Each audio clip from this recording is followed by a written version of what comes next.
So about a year and a half ago, my family and I were driving to soccer practice and someone pulled out in front of us and we hit them. Now in this scenario, we were just driving along. It was the other driver's fault. And I remember getting out of the car and we got the kids and my wife over to, the sidewalk. And I'm standing in the middle of the street as the fire trucks are coming up and there's, kind of commotion going around. And I remember asking myself this one question, which was, all right, this sucks. I wonder what this makes possible.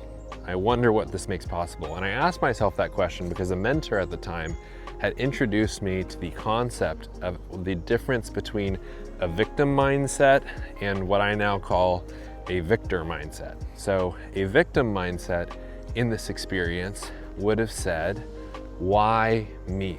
Why does stuff like this always happen to me? This is the worst time.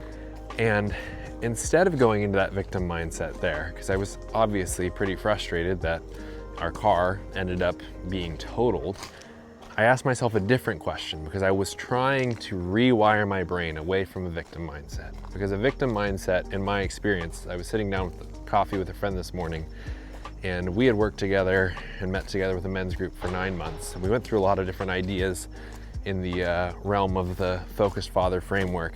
But he said the most impactful idea in the 9 months of working together and chatting was this idea around victim mindset. He said, nothing has helped me get unstuck in life more than working on this one idea. And I was surprised to hear him say that, honestly, because we covered a lot of topics. And so in this scenario, I'm standing in the middle of the street asking myself that question, what does this make possible? And at the time, it feels like nothing. Like, no, this is just a bad thing. This just sucks. But we got home and later that week, I'm talking to the insurance adjuster and they've declared our van totaled at this point. And, I'm negotiating with them and I realize actually what this is gonna make possible is I'm gonna, there's a way to negotiate this where we get to keep the van, the totaled van, and they give us a big check and we get to keep it and then I could repair it. And so that's actually what we ended up doing. And what it made possible was it allowed us to pay off our car loan, which at the time was costing us $390 a month. And it made possible for us to get rid of that car payment. But obviously we now have the totaled van.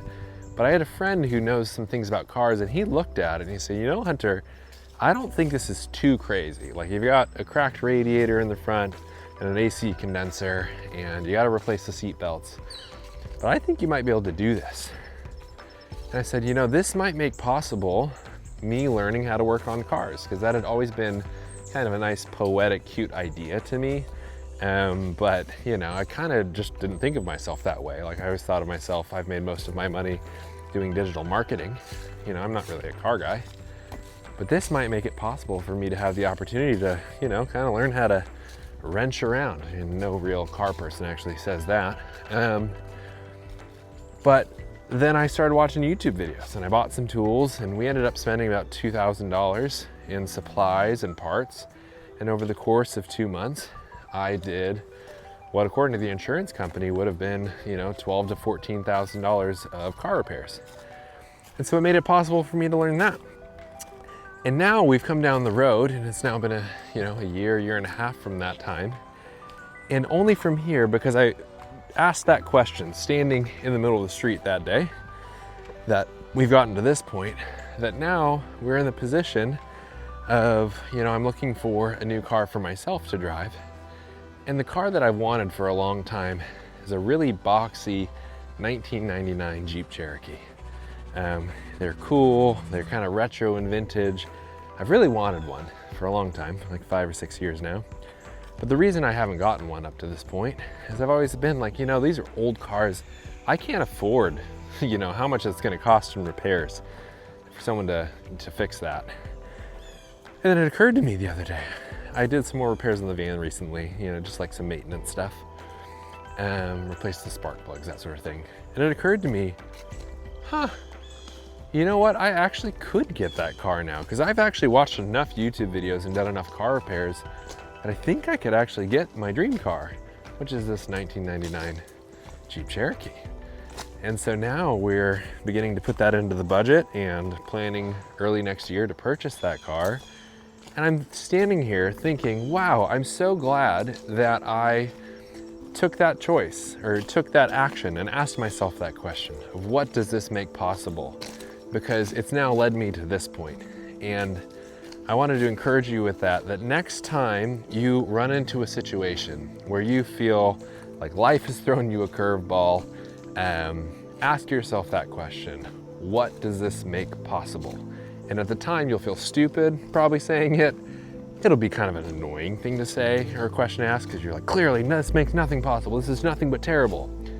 But I invite you to entertain a little bit of curiosity here and ask yourself that question. What does this make possible?